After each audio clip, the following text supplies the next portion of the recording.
My name is Anthony Cole. I was born at Oakwood Hospital in Dearborn, raised in Southwest Detroit my entire life.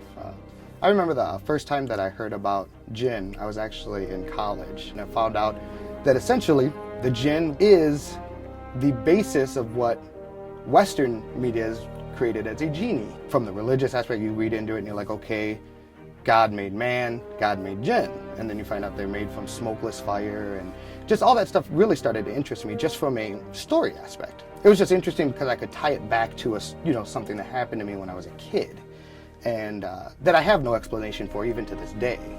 When I was an infant, my mom purchased a house in Southwest Detroit. It was right across the street from a cemetery. It's a Woodmere Cemetery. There's talk and legend that the houses that are built are actually built on what used to be cemetery property. One of the premises of my mom purchasing the home, the owner said, I will sell it to you, but you have to continue to rent the upstairs to my son, which my mom had no problem with. It was a big enough house. It was a 2-family flat, separate entrances. She had no problem. So a couple years after we moved in, the son died, and he died in the house. My room shared a wall with the outside stairwell that leads to the upstairs, the separate entrance. So I'm in the room, and it's probably been about like 15 minutes since I've been in there, and I hear something. It sounds like the equivalent of a bowling ball falling down the stairs. So I get up and I go to the door and I open it up and I look up the stairwell. I see nothing. There's nothing at the bottom of the stairs. I'm like, that was really weird. There's certain times when things just seem surreal, kind of like things have an aura to them. Kind of like when someone zones out or they get tunnel vision. Same kind of effect. The next day I'm telling my mom about what happened, and she goes, well, the guy that used to live at the house, he was an avid bowler. Like, he would go to the bar every Tuesday night, drink, bowl, come home. And the creepy thing was, when my mom's telling me the story, it was a Wednesday. So it was, the day that it happened was a Tuesday, which was very, very weird. And my mom thought it was very weird too. There was a story that I was reading about how to dispel a Jinn. The story said you turn to your left and you spit 3 times, and it dispels a Jinn, which, from what I took it as, Jinns come from the left. Now, in my bedroom, when I'm on my bunk bed, the wall that leads to upstairs was on my left. So I just thought that was very strange, call it coincidental, whatever it may be. Flash of lightning. They've been around for a long time.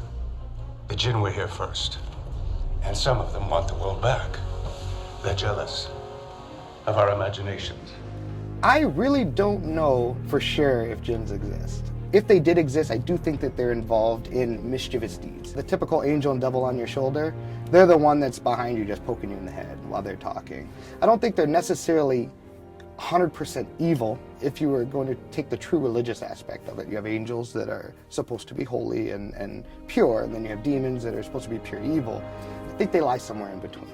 It was really intriguing, and it really stuck with me, like forever. It was actually the inspiration for my tattoo, one of my tattoos that I have. I found a perfect interpretation of what I thought a Jinn would look like, and I got it on my left arm because of what I had read and everything. And so it's something that stayed in my life, and I got this over 10 years ago.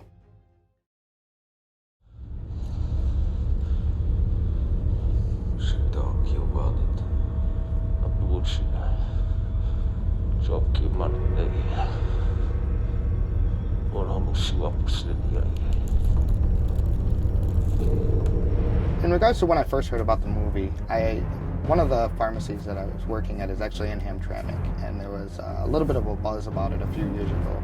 We knew that they were shooting a movie in Michigan. We knew it was about Jinn. That interested me right off the bat. And I saw the car. I saw the picture of the car. I was like, okay, he's either going to be like a Crow-style character, or there's somebody that's going to be else in the movie that's going to have just as attention, maybe like a Van Helsing type character.